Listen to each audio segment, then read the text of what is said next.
Une affinité entre les membres.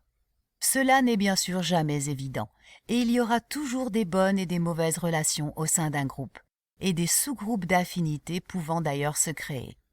C'est à vous de jouer le rôle de médiateur en cas de relation trop complexe.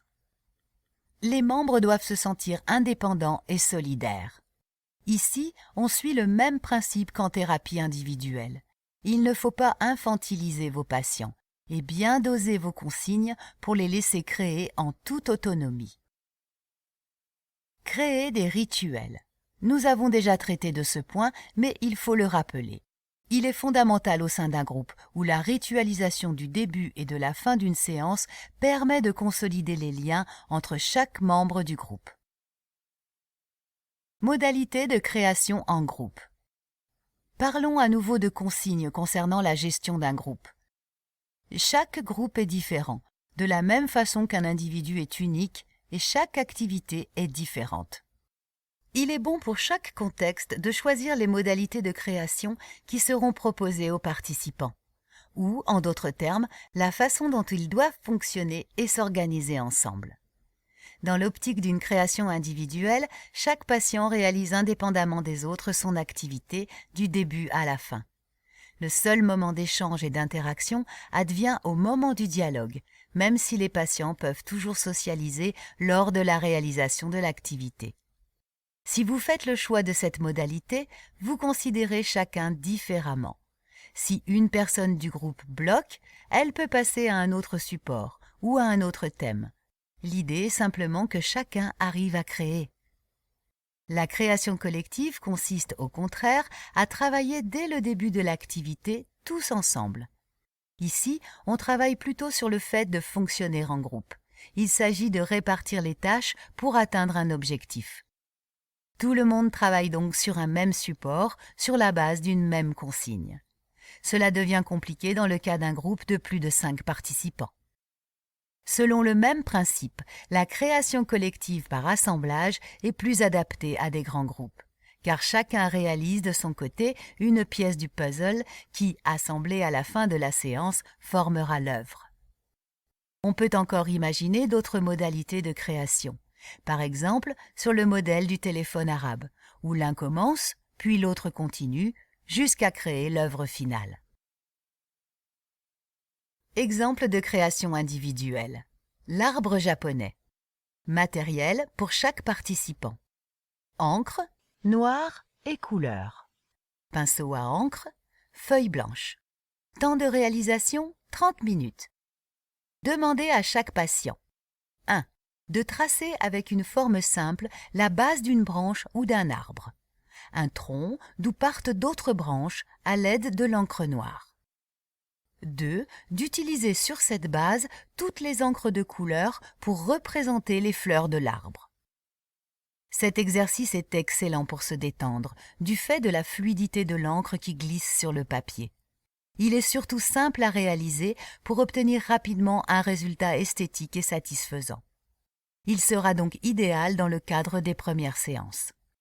Ce genre d'exercice peut très facilement se détourner dans un processus de création collective. Dans ce cas, c'est vous qui devez proposer la structure de l'arbre. Tous les participants seront ensuite invités à en réaliser les fleurs. L'autoportrait. Matériel, feutre, crayon, papier. Cet autre exercice simple paraît évident. Vous demandez à chaque patient de tenter de se représenter comme il le peut. Mais il est très intéressant dans le cadre d'un groupe, car on montre à l'autre la représentation que l'on a de soi-même, ce qui peut faire l'objet d'un échange. On peut alors facilement s'apercevoir que notre perception est un miroir déformant. C'est excellent pour l'estime de soi. On peut aussi imaginer retourner l'exercice dans l'autre sens. C'est l'autre en face de soi que l'on doit représenter en faisant plutôt appel aux capacités d'observation et à la patience de chacun. Exemple de création collective. La fresque. Matériel, peinture non toxique car elle sera appliquée sur les mains et les pieds. Grand drap blanc et beaucoup de bonne humeur. Durée 1 heure.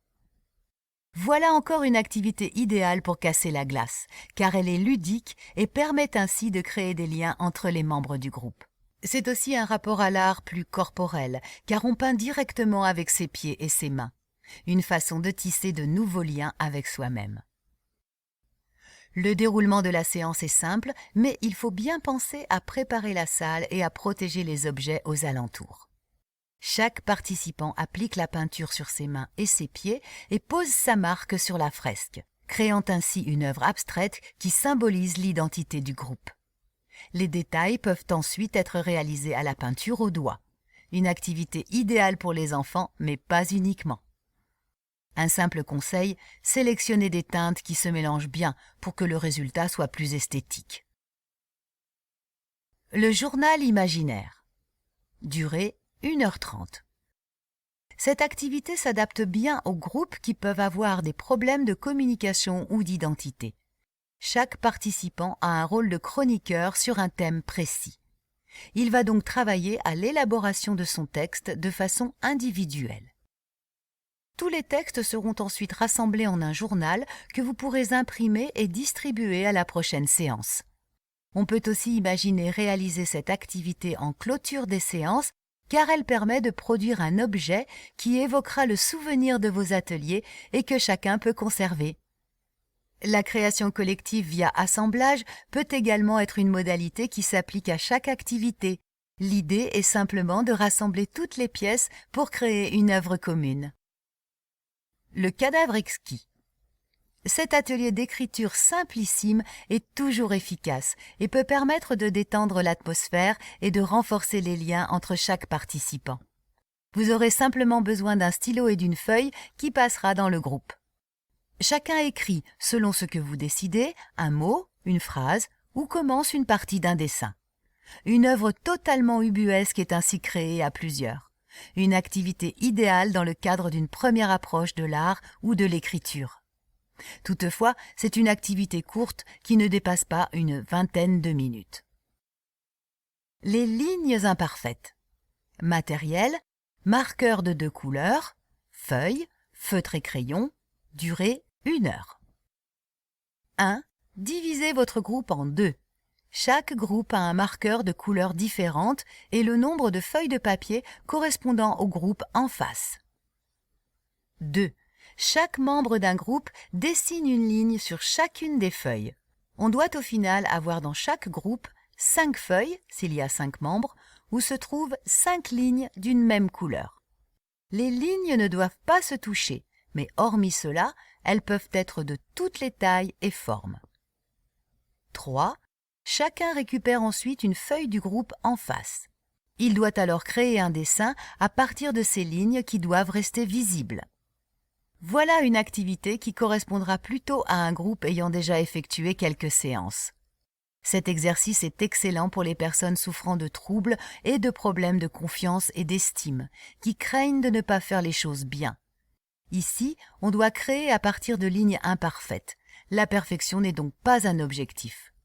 Chacun peut donc créer sans craindre le jugement de l'autre qui a participé à l'œuvre finale. Après la séance, construire des fiches d'observation. Après chaque séance, il peut être bon d'évaluer à chaud la poursuite des divers objectifs et les points forts et faibles de celle-ci. Les 2 modèles qui vont suivre peuvent être adaptés à différents contextes.